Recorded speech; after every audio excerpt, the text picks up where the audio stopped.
इन chapters के अंदर calculus बिल्कुल भी नहीं आती। इसके अंदर काफी कम टाइप ऑफ प्रॉब्लम्स है।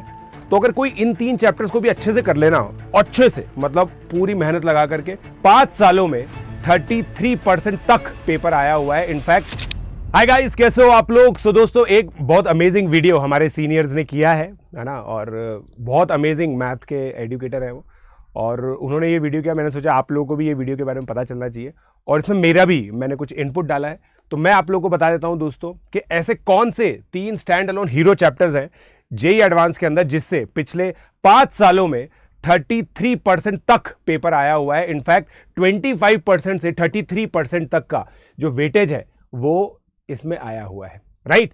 सो दोस्तों, मैं आप लोगों को बता देता हूं ये चैप्टर्स कौन से हैं, और ये तीनों स्टैंड अलोन चैप्टर्स हैं। इसके अंदर काफी कम टाइप ऑफ प्रॉब्लम्स है। तो अगर कोई इन 3 चैप्टर्स को भी अच्छे से कर लेना हो, अच्छे से मतलब पूरी मेहनत लगा करके, सारे जेईई मेन पीवाईक्यूज कर ले, सारे जेईई एडवांस पीवाईक्यूज कर ले, और थोड़े से एडवांस प्रॉब्लम्स कर ले, इन चैप्टर्स को बिल्कुल टाइट कर ले, मतलब बिल्कुल अच्छे तरीके से कर ले, तो दोस्तों मजा आ जाएगा। आप सोच के देखो, इन चैप्टर्स के अंदर कैलकुलस बिल्कुल भी नहीं आती। आप ये मानो बहुत ही रेयर चांस होगा कि कैलकुलस और इसका मिक्सचर आ जाए, बहुत कम, बहुत रेयर चांस, राइट। एलजेब्रा इतनी हैवी नहीं आती इसके अंदर, ट्रिग्नोमेट्री इतनी हैवी नहीं आती। तो ये कौन से ऐसे चैप्टर्स हैं जिनको आप अलग से मास्टरी कर सकते हो, और अगर आपने थोड़ा सा पेशेंस करके इनको पढ़ लिया ना, 2 या 3 बार लेक्चर्स देख लिया, अगर मेरे लेक्चर्स भी देख रहे हो तो आप लोगों का दोस्तों काम हो जाएगा। ये चैप्टर्स हैं दोस्तों, वेक्टर 3D, कॉम्प्लेक्स नंबर और प्रोबेबिलिटी। 2020 के अंदर 132 मार्क्स का जब पेपर था, 16 वेक्टर 3D से आया, कॉम्प्लेक्स नंबर से 7 आया, प्रोबेबिलिटी से 10 नंबर का आया, 33 इन टोटल। 2021 के अंदर वेक्टर 3D से 8, कॉम्प्लेक्स नंबर से 7, प्रोबेबिलिटी से 15, टोटल 30 नंबर, ठीक है। 2022 के अंदर जो सबसे टफेस्ट जेईई एडवांस माना जाता है, 31 मार्क्स इन पेपर से आए थे। और इस जेईई एडवांस का लाइव सॉल्विंग अगर आप लोगों ने मेरी देखी हो, कॉम्प्लेक्स नंबर के जो क्वेश्चंस थे ना, 3 क्वेश्चंस थे, 3 में से 2 question componendo dividendo simple x plus i y से हो रहे थे, और हल्की सी डी मोइवर्स थ्योरम लग रही थी। तो इतना ज्यादा है। और अब देखो दोस्तों, ये 3 साल तो 25% रहा, मगर लास्ट के 2 सालों में दोस्तों वेक्टर 3D जो है ना, ये हीरो बन चुका है। वेक्टर 3D जेईई मेन में भी बहुत आया दोस्तों। हम लोग देखो इसलिए भी करते हैं, ये आंदोलन है ना, कैसा है, हमने ये बोला कि वेक्टर 3D बहुत आएगा। जेईई अथॉरिटीज इस वीडियो को देख लेंगी और फिर इस साल वेक्टर 3D देंगी नहीं, कि देखो तुम गलत हो गए। मैं उसका रीजन बताता हूं। ये देखो, हम लोग बोल रहे थे कि कॉम्प्लेक्स नंबर के 3-4 सवाल आते हैं। एक सवाल दिया पिछले साल, केवल एक सवाल दिया कॉम्प्लेक्स नंबर का 2024 के अंदर। बट इन तीनों चैप्टर्स को अगर आप मिला लो तो एवरेज आउट हो जाता है, पूरा एवरेज आउट हो जाता है। आप देखो 34, 40, 31, 30, 33।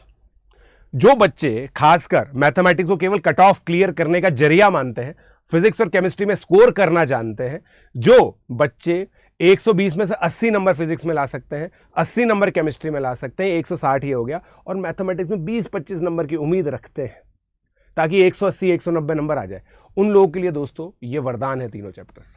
इन तीनों चैप्टर्स को अच्छे से करो इंडिपेंडेंटली, कोई भी दिक्कत नहीं आएगी। आप लोग सोचो सही क्या करना है। वेक्टर 3D में लाइंस पढ़नी है, प्लेन पढ़ने, प्लेन की सारी, ऑलमोस्ट सारी जो प्रॉपर्टीज है, वो जो आपका स्ट्रेट लाइन का 2D चैप्टर वैसे के वैसे फॉर्मूले हैं। स्ट्रेट लाइन के अंदर जो लाइन होती है 3D के अंदर, उसमें क्या आता है, डिस्टेंस बिटवीन स्क्यू लाइंस, हद से हद वो आएगा। वेक्टर इक्वेशन के कुछ क्वेश्चन आएंगे। वेक्टर में बच्चे नेचुरली गिफ्टेड इसलिए होते हैं क्योंकि यार उनको वो आता है, मतलब फिजिक्स में भी पढ़ चुके होते हैं, तो वेक्टर ऑलरेडी आता होता है बच्चों को, तो यार ये तो कर ही सकते हो ना। कॉम्प्लेक्स नंबर में क्या है, 3 तरह की चीजें आती है, एक्स प्लस आई वाई वाली प्रॉब्लम, आर्ग्यूमेंट मॉडुलस वाली, उसके अलावा लोकस प्रॉब्लम हो गई, उसके अलावा क्यूब रूट ऑफ यूनिटी, इसी के घुमा फिरा के क्वेश्चन आते हैं। प्रोबेबिलिटी की आप बात करो, Bayes theorem, conditional probability, TPT, ये सब चीजें। तो यार मेरे को लगता नहीं है कि इसके अंदर बहुत ज्यादा इसके अंदर एफर्ट की जरूरत है। जैसे यार आप बोलो ना, डेफिनेट इंटीग्रेशन में से बहुत सारा आता है, एप्लीकेशन ऑफ डेरिवेटिव्स में से बहुत सारा आता है, बट डेफिनेट इंटीग्रेशन के लिए इंडेफिनेट आना चाहिए। इंडेफिनेट आने के लिए बहुत सारी मैनिपुलेशंस आनी चाहिए, ट्रिग्नोमेट्री आनी चाहिए, क्वाड्रेटिक इक्वेशन की मैनिपुलेशंस आनी चाहिए, एप्लीकेशन ऑफ डेरिवेटिव के लिए लिमिट, कंटिन्यूटी, डिफरेंशियबिलिटी आना चाहिए, फंक्शंस आना चाहिए, आईटीएफ आना चाहिए। अरे बहुत सारी डिपेंडेंसी है ना पीछे की। मगर यहां पे आप देखो प्रोबेबिलिटी में क्या डिपेंडेंसी, परम्यूटेशन एंड कॉम्बिनेशन का फंडामेंटल प्रिंसिपल ऑफ काउंटिंग, थोड़ा बहुत सेट अलजेब्रा, यही तो चीजें चाहिए।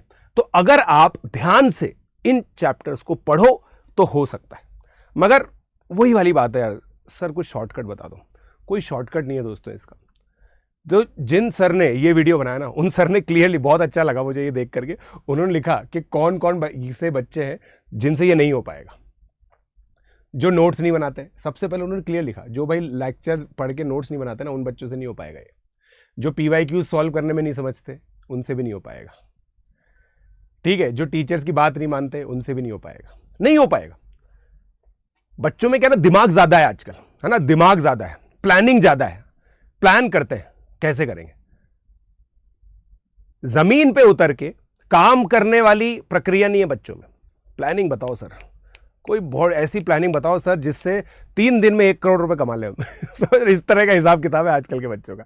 तो भाई साहब पहले केपेबल बनो, मेरी बात मानो, जिस तरह से अच्छे से पढ़ाई होती है ना कन्वेंशनली, उस तरह से पढ़ना सीखो। पहले होमवर्क करो, इनके सारे PYQs करो। मैं आपको एल्गोरिथम दे रहा हूँ, पक्का हो जाएगा इससे। क्या है, बट मेहनत है उसमें।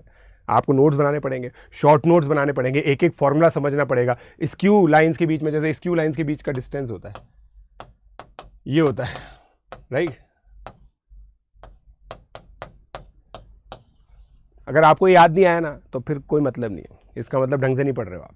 ठीक है, तो मेरी बात मानो, इनको अच्छे से पढ़ो, आपका बहुत बढ़िया हो जाएगा। और बाकी हम लोगों के साथ पढ़ना चाहते हो, हमारी मेंटरशिप में पढ़ना चाहते हो, तो एक बहुत बढ़िया चीज़ आप लोगों के लिए लगातार चल रही है, Unacademy pro. PJ live code use करके आप लोग सब्सक्रिप्शन ले सकते हो, हमारी मेंटरशिप में आ सकते हो। Everything you need to prepare in a single subscription, personalise guidance by top educator, ये एक एडिशनल चीज़ है। बाकी सारी आइकॉनिक सब्सक्रिप्शन की चीज़ें हैं इसके अंदर, आपको हमारे क्रैश कोर्सेज मिल जाएंगे, PYQs मिल जाएंगे, प्रैक्टिस पेपर्स मिल जाएंगे, सब मिल जाएंगे। मगर जो पर्सनलाइज गाइडेंस है ना, वो अनअकैडमी प्रो के अंदर ही मिलेगा। तो PJ लाइव कोड आप यूज़ करो और सब्सक्रिप्शन ले सकते हो। उसके अलावा दोस्तों अनसेट का भी चल रहा है अभी, अनअकैडमी का अनसेट एग्जामिनेशन, जिसमें आप अपना नेशनल लेवल बेंचमार्किंग कर सकते हो। जल्दी से ये सारी चीज़ें करो और पढ़ते रहो, अच्छे से मस्त रहो दोस्तों। मगर ये एक चीज़ याद रखना, जीवन में बिना मेहनत के ज़्यादा कुछ अचीव हो नहीं पाता है जीवन में। इंटेलेक्ट की एक सीमा होती है। बहुत सारे बच्चे दोस्तों इंडिया के अंदर, बहुत सारे टैलेंटेड बच्चे हैं जो बिना हार्डवर्क के अपना टैलेंट वेस्ट कर देते हैं। एक ही चीज़ जो लगातार चलती है, जो हमेशा आपको सक्सेस देगी, वो है परसिवरेंस। परसिवरेंस मतलब लगे रहना, जुटे रहना। जो जुटा रहता है, जो लगा रहता है, वही दोस्तों इतना करेज डेवलप कर पाता है कि एक पहाड़ को तोड़ करके रास्ता भी बनाया जा सकता है। Let's crack it.